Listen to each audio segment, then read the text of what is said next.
Mheshimiwa Waziri Mkuu, taaluma ya ualimu ndio taaluma pekee ambayo hutengeneza mtu awe bora kuliko hata ualimu wenyewe.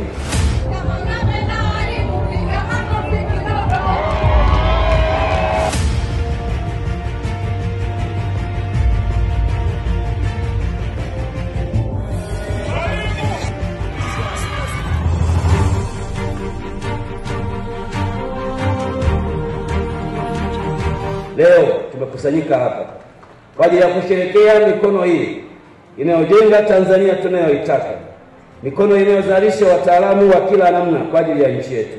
Mikono hiyo inaitwa mikono ya walimu. Siku moja katika mwaka, wote sisi ambao ni zao la mikono ya walimu, basi tukumbuke kuwa tumefika hapa kwa sababu ya mchango mkubwa wa walimu wetu. Na ukiona jamii yoyote yenye ustaarabu na kustaarabika haihitaji kupiga ramli kujua nani chanzo chake, ni mwalimu ndio sababu yake. Leo tumekuja hapa kuwashukuru sana walimu wa Bukombe, walimu wa Geita, walimu wa Tanzania kwa kazi nzuri mlioifanya ya kutufanya hivi tulivyo. Tunawashukuru sana, tunawapongeza sana. Mheshimiwa mgeni rasmi, kinara namba 1 anayetambua mchango wa mwalimu nchini ni Dr. Samia Suluhu Hassan, Rais wa Jamhuri ya Muungano wa Tanzania. Walimu ndio sisi tunaotegemewa kuleta maendeleo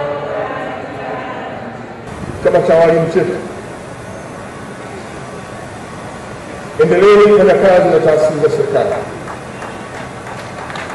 Endeleeni kufanya kazi na wadau mbalimbali wa elimu ili malengo yenu ya kumfanya mwalimu awe wa sasa iweze kufikiwa,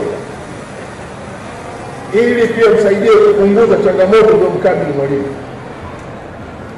Kwa hiyo lazima sasa chama cha walimu Tanzania mkajipanga kukutana na viongozi wa serikali, wadau kama ambao wako hapa, wadau wa kuendeleza elimu Tanzania na wengineo, ili kujua mahitaji ya walimu na uhitaji wa taasisi hizo na kuziweka pamoja na kwa maslahi ya walimu wetu.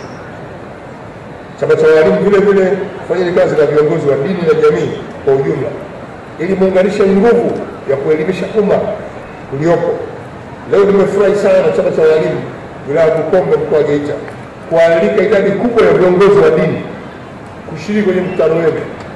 Hili ndio ninalosisitiza, endeleeni kufanya kazi na viongozi wa dini kwa sababu hawa wanaishi na jamii, hawa wanasikilizwa, hawa wana nguvu kwa jamii, wana uwezo kueleza jambo na jamii kufuata.